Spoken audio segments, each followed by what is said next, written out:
Boa noite a todos, rogando a Deus que nos auxilie nessa tarefa de conduzir esse estudo, para que a gente possa ter subsídio para poder trazer esse estudo para a nossa vivência e buscarmos cada vez mais a nossa transformação moral. Eu trouxe hoje um estudo da lição 53 do livro Fonte Viva, da parceria de Emmanuel com Chico Xavier. A lição 53 chama-se Na Pregação. E eu gostaria de contar a história de Elias. Obviamente, esse título, Na Pregação, toca muito a nós que falamos em nome de Jesus, que ousamos falar do Evangelho do Cristo. Elias era um orador admirável. Sua voz ecoava nos salões luxuosos, nos templos abarrotados, nas praças lotadas. Falava do amor de Deus, da necessidade da reforma íntima, da urgência do perdão. Sua plateia sempre deixava seus cultos extasiada. Mas quando as luzes se apagavam e os aplausos cessavam, Elias era outro homem. Muito obrigado. Elias era outro homem. Orgulhoso, impaciente, cheio de críticas, mordazes e atitudes duras. Acreditava que bastava pregar a virtude, viver a virtude era para os outros. Certa noite, ao final de uma grande pregação, em que fora ovacionado, como sempre, ao sair pelas ruas, foi surpreendido por um mendigo que lhe estendeu a mão e lhe pediu alimento. Elias ignorou com frieza e seguiu andando, julgando. Trabalhar, que é bom, ninguém quer.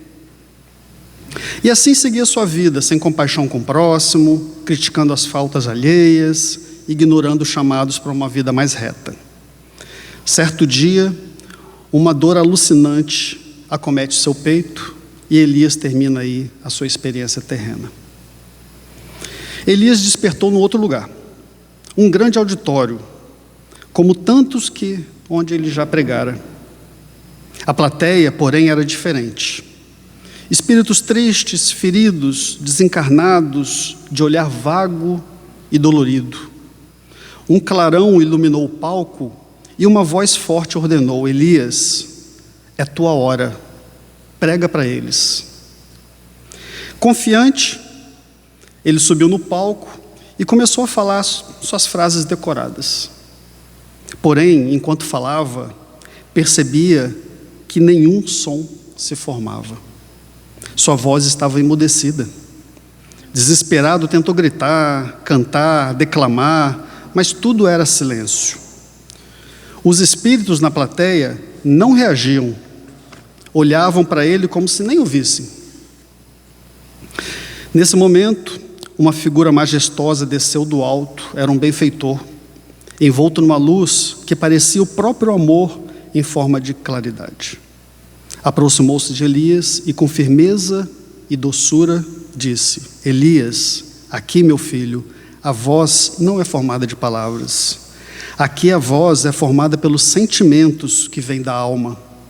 Só se escuta aquele que viveu o que pregou. Elias olhou para si mesmo e viu. Seu corpo espiritual era pálido e do seu peito saía apenas uma fumaça cinzenta sem luz. Quantas vezes falaste de amor, prosseguiu o benfeitor, mas teu coração endurecido se negou a praticá-lo. Agora serás convidado ao verdadeiro testemunho. Tempos depois, Elias fora deparado com uma nova realidade. Reencarnaria como um homem sem voz, mudo de nascença, para aprender a se expressar não mais pelas palavras, mas pelos gestos de amor silencioso. Reencarnado numa vida simples e silenciosa, Elias descobriria, dia após dia, que uma mão estendida, um olhar de ternura e um sorriso sincero falam mais alto do que qualquer discurso. No silêncio, aprenderia finalmente a verdadeira pregação.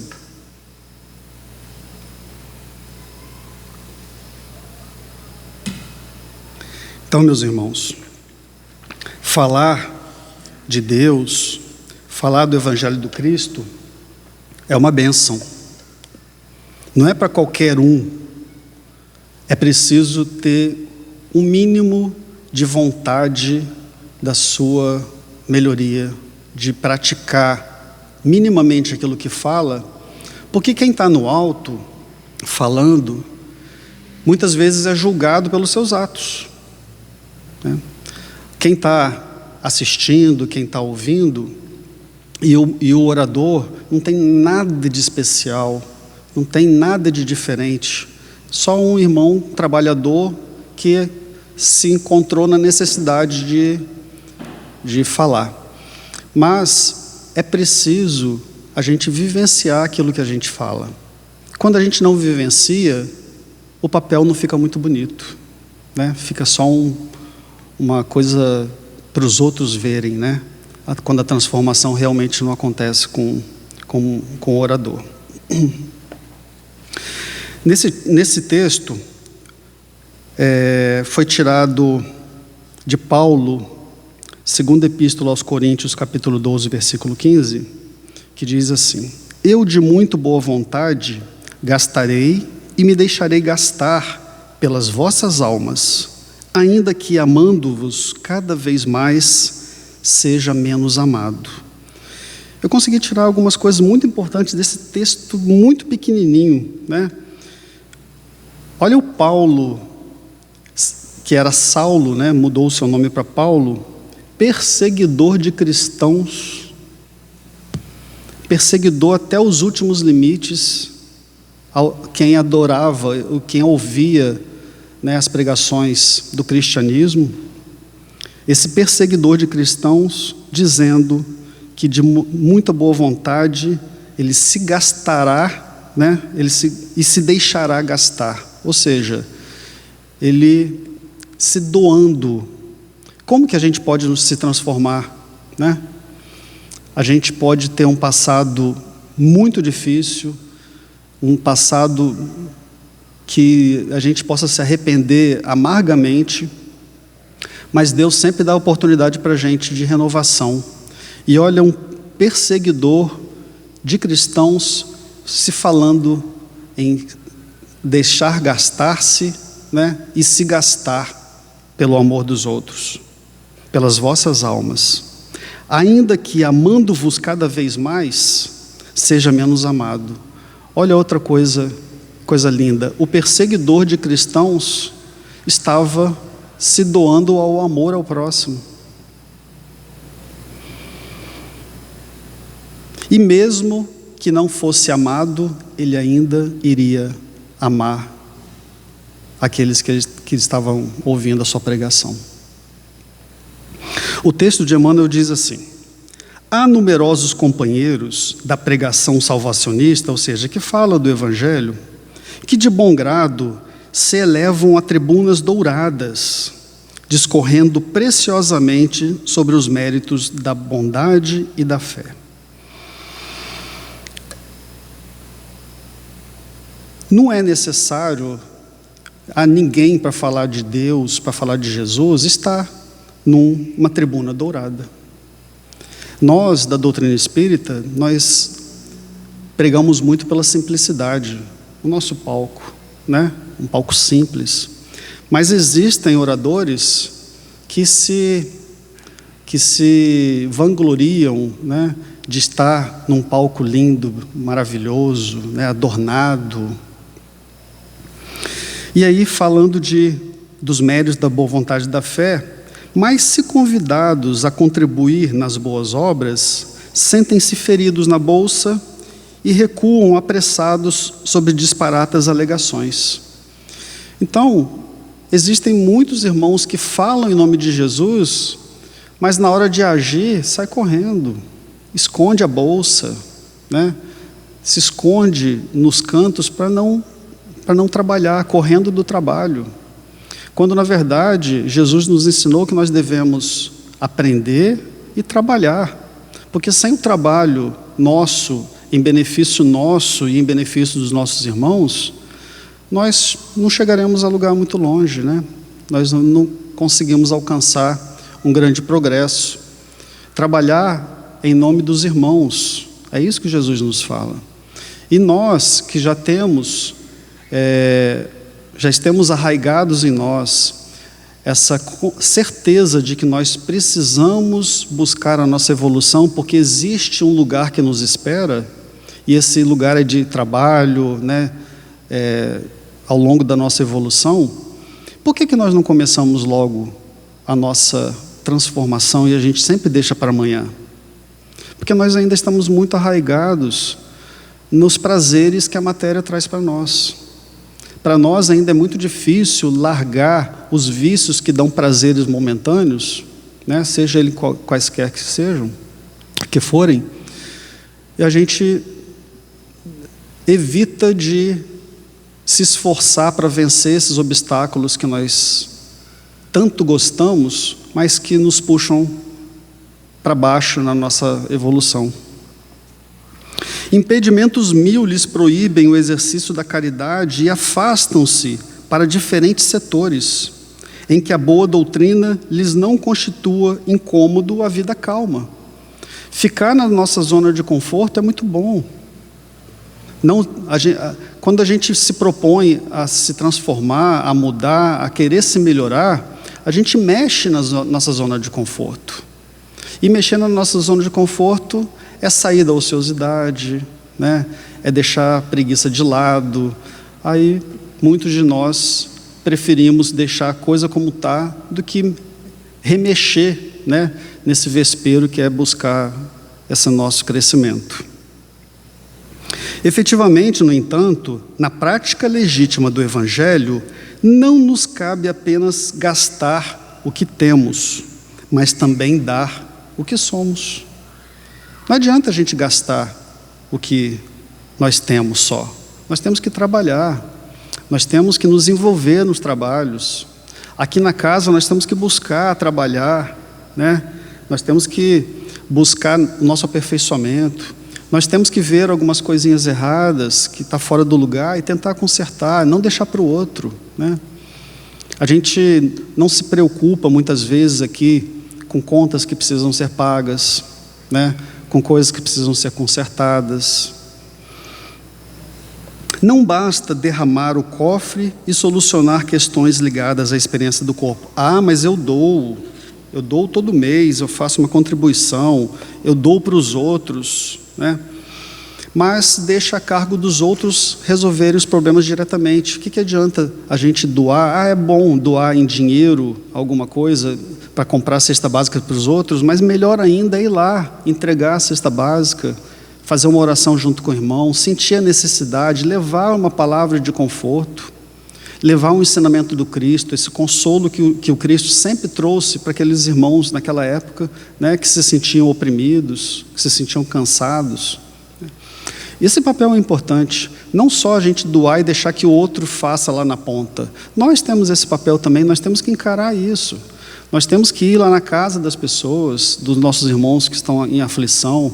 Nós precisamos nos envolver, né, entregar a cesta básica, conversar, sentir quais são essas aflições. Né?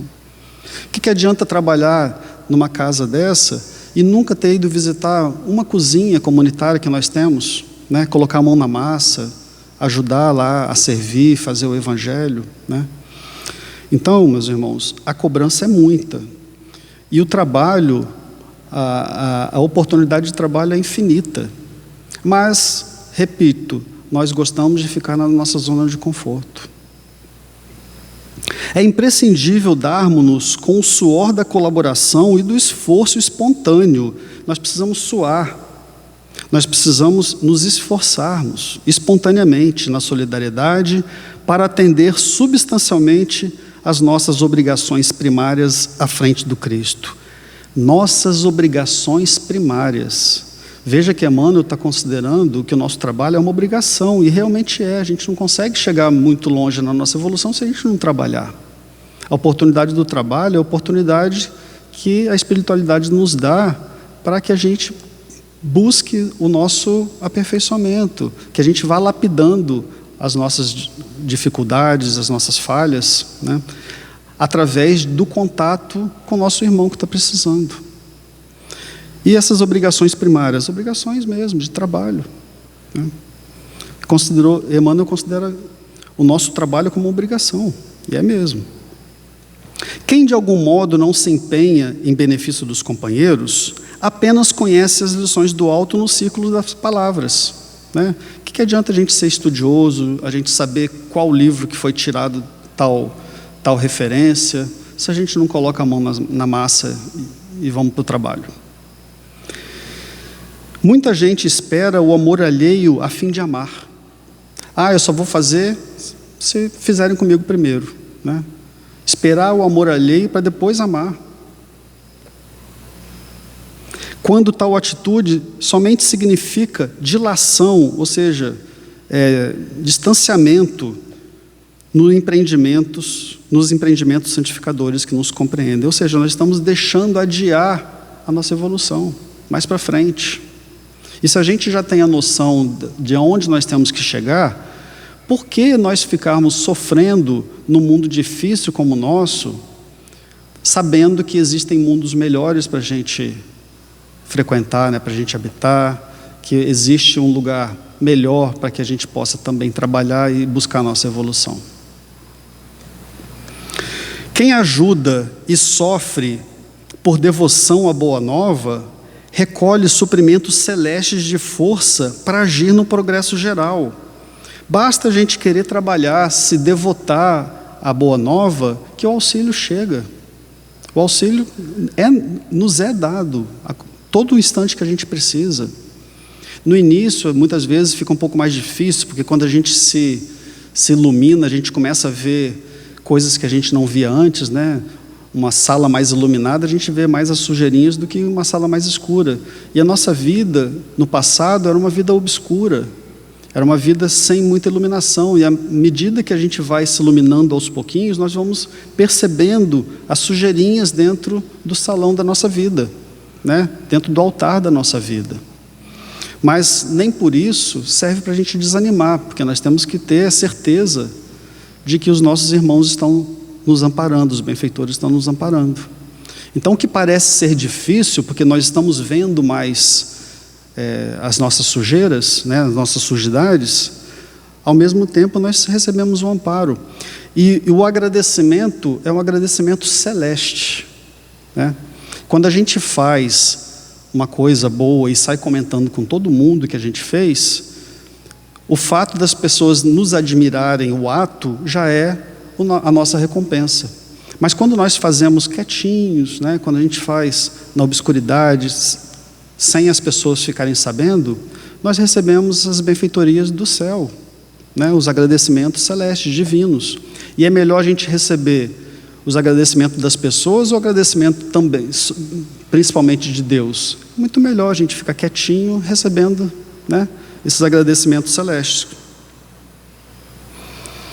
Lembremos-nos de que Jesus não só cedeu em favor de todos, quanto poderia reter em seu próprio benefício, mas igualmente fez a doação de si mesmo pela elevação comum. Não foi isso que Jesus fez? Não foi se doar para todos nós, para que a gente compreendesse aos pouquinhos os seus ensinamentos e colocasse em prática para que a gente buscasse, com isso, deixar para trás os nossos equívocos? Pregadores que não gastam e nem se gastam pelo engrandecimento das ideias redentoras do cristianismo são orquídeas do Evangelho sobre o apoio problemático das possibilidades alheias. O que nós queremos ser? Verdadeiros trabalhadores ou só uma orquídea para enfeitar? As nossas palavras, elas saem do nosso coração, no nosso desejo sincero de transformação, né? E os nossos atos também? Ou a gente só faz isso para ser uma flor, para que os outros vejam e achem bonito? Mas aquele que ensina e exemplifica, aprendendo a sacrificar-se pelo erguimento de todos, é a árvore robusta do eterno bem, manifestando o Senhor no solo rico da verdadeira fraternidade. A gente agindo da forma correta, fazendo o que a gente fala principalmente, que aqui é um alerta para os pregadores, mas serve para todos nós trabalhadores, todos nós seres humanos. Nós precisamos, de uma vez por todas, acreditarmos que nós precisamos, além da nossa transformação, colocar as nossas vidas em trabalho. O Cristo, Ele recrutou 12 apóstolos, mas logo depois Ele recrutou milhares de discípulos para divulgarem o seu Evangelho. E por que não nós sermos discípulos de Jesus e auxiliarmos na divulgação do seu Evangelho? Em qualquer situação das nossas vidas a gente pode fazer isso, né? Aqui na casa precisa de palestrante? Estamos fazendo palestras, né? Na vida nossa, os nossos irmãos precisam de um abraço, de um afago, né? Amigo. Estaremos lá do lado dos nossos irmãos. Podemos ser úteis em uma enormidade de situações, não necessariamente materiais. E nós somos convidados a todo instante a sermos discípulos de Jesus. E cabe a cada um de nós decidir, de uma vez por todas, se quer ou não ser discípulo de Jesus. Se nós queremos ou não sermos discípulos de Jesus. Auxiliando a Ele do seu Evangelho, divulgando Ele nas nossas atitudes, né? Seja em casa, no nosso trabalho. Porque para muitos de nós, como Francisco de Assis já disse, para muitos, nós somos o único Evangelho que muitas pessoas podem ter contato na vida inteira, através do nosso exemplo. O nosso exemplo pode ser o Evangelho para muita gente que não teve acesso ainda ao Evangelho, né? Mas pelos atos bons, pelas boas atitudes, se espelham ali. Que tal sermos uma pessoa parecida com aquele lá que, né, que só faz o bem? Então a lição de hoje é isso, meus irmãos, que nós possamos, de uma vez por todas, encararmos essa necessidade de colocarmos a mão na massa, para trabalharmos em nome de Jesus, cada um no seu tempo, é claro, mas já passou da hora da gente se despertar para essa necessidade, né? Só vai fazer bem para todos nós.